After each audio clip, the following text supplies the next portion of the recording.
Okay, let's talk about Darce. Okay, Darce is a arm in strangle. It's a sort of subcategory of a karagatame, which is exactly that, is an arm in strangle. Now, Darce is one of the primary way of finishing from turtle or ref position, because it's also one that I would absolutely recommend for a beginner, because it allows you to finish without giving up top position. Rather, it's based on breaking your partners down and finishing while staying on top in a very, very dominant position. So we are switch. Yeah, we're playing from here, and now I want to either break my partner down or go from here from ref. I want to go straight knee. Now, we said different knee blocks, different go behinds, they lead into different submissions and different follow-ups. That's a perfect example of this. If you go straight knee, you are basically feeding a Darce. So you go straight knee. There you go. And now you want to shoot the arm through, and you want to put your shoulder underneath your partner's armpit. So you don't want to do this, you want to rather go all the way through. From here, I go all the way through. Okay, this is a great position if you want to work from a front headlock with locked hands. That's a great way of doing so, because there's no need for you to separate the hands all the way through the position. And I lock a 10-finger grip or a palm to palm. The point is that now I want to use this to break my partners down. The best way for me to think about this is with footwork. The best way to remember the different steps is by using footwork. So I start here. I drive and I first foot change, as in leg change. Now I lock my fingers. I go as if you were a Nelson at the very end of the lever. I go hit the crown, 10-finger or palm to palm. I go in and target the crown, push the shoulder through, and lower his head. To do that, I switch my legs, because now I have a driving leg that allows me to drive into the shoulder. At this point, I want to switch my legs again. Now, I pull, pull, pull. At this point, I just want to, without kind of losing touch of my arms, without my arms kind of separating, I just slide and I grab my triceps. And now I switch my legs once again, because what I need to do now is to make space with my head. This is what's going to start tightening up the strangle. So my head is going to make space so that I can finger walk all the way to the shoulder. Now I put the head in this little space that is created here. My head goes on the floor, I tripod up, and I go to mount.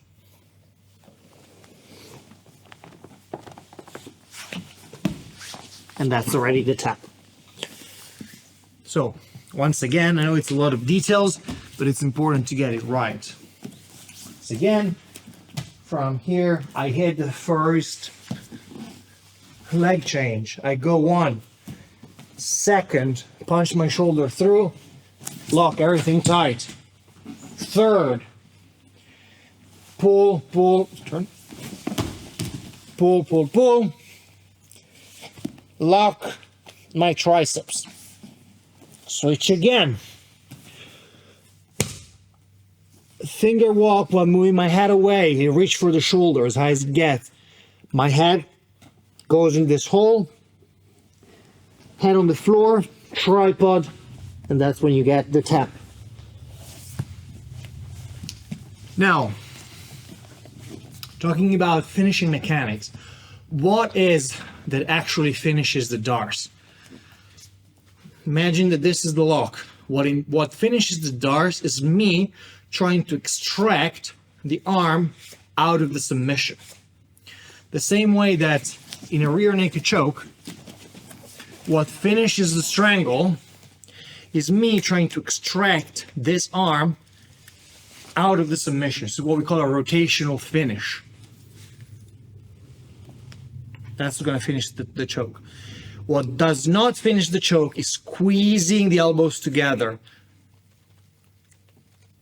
It might tap, I might get a tap eventually, but it's incomparably weak and requires much more strength than me just twisting my shoulders and trying to extract my arm. Obviously, I won't be able to do so because it's anchored in my triceps. So let's talk about the finishing mechanics now. What grants me the finish is the rotational movement, trying to extract my arm out of the submission, just like in a rear naked choke.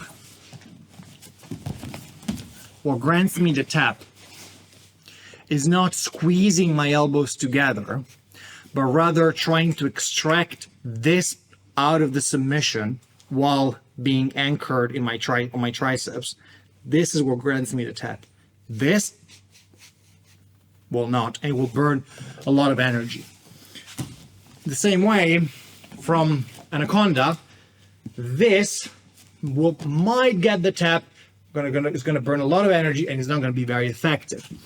What's going to grant you the tap is me extracting this arm out of the submission and turning the shoulders. So now I'm going to grab it a little bit sloppy so that I can show the finishing mechanics. So I go to mount, and now look at my shoulders.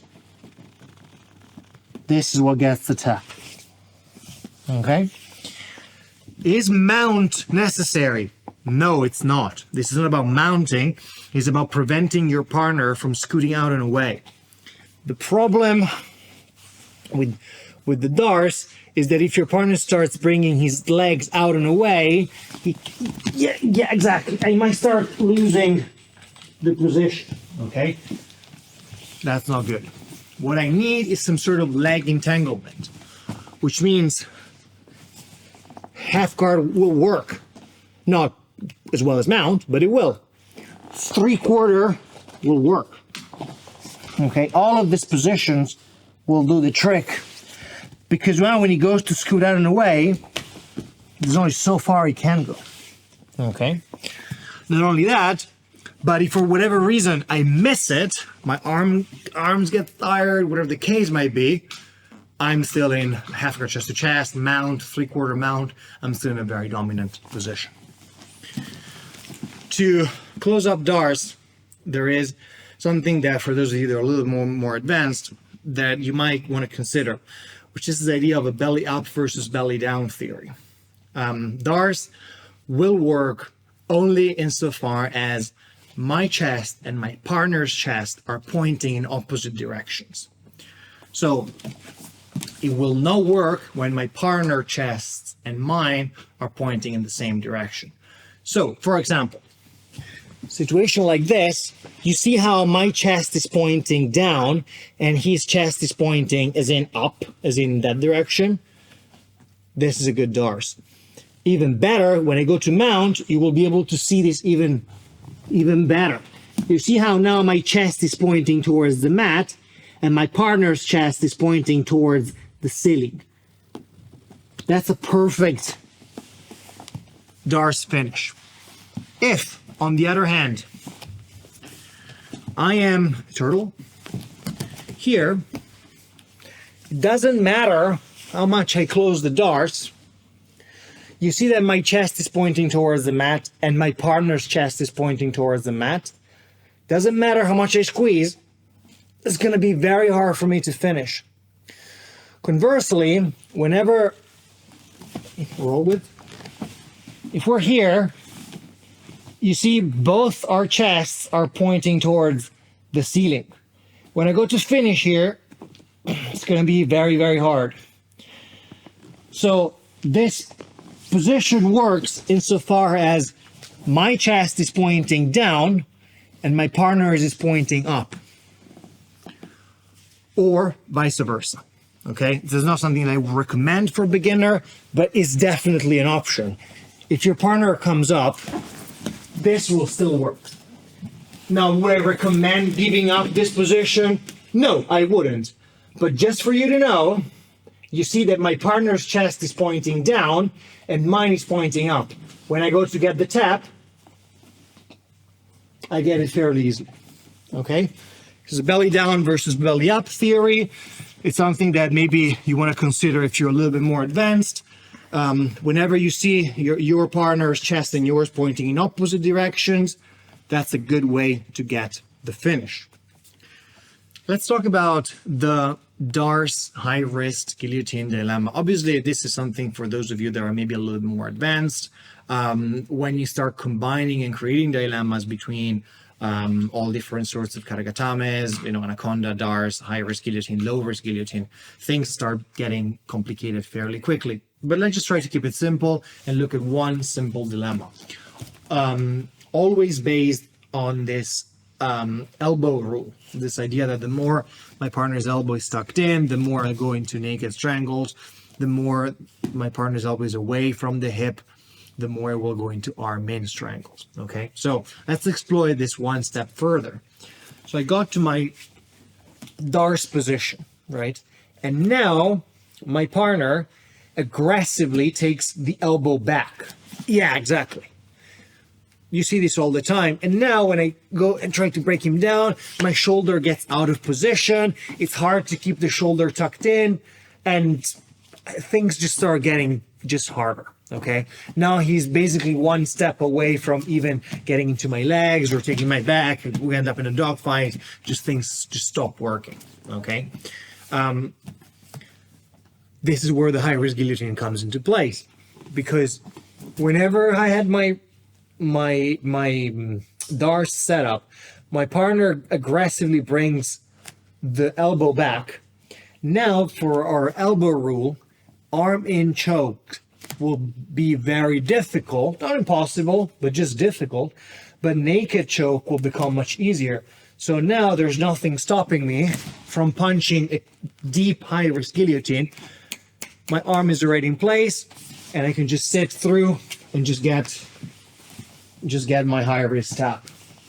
Or if for whatever reason I lose, aggressively bringing the elbow back, for whatever reason I lose my arm, I can just come in and punch in a strangle, and I just sit in and get my figure 4 guillotine. Okay, so that is a very basic Darce high wrist dilemma. Obviously you can play this back and forth. You can start getting into a Darce aggressively back. You start threatening the guillotine. Your partner uses the hand to start clearing the guillotine. Exactly. And when he does that, his elbow drifts out and away, and I can go back into my Darce and I can start breaking my partner down. Okay, so you can start going back and forth between these two, and it becomes very, very powerful.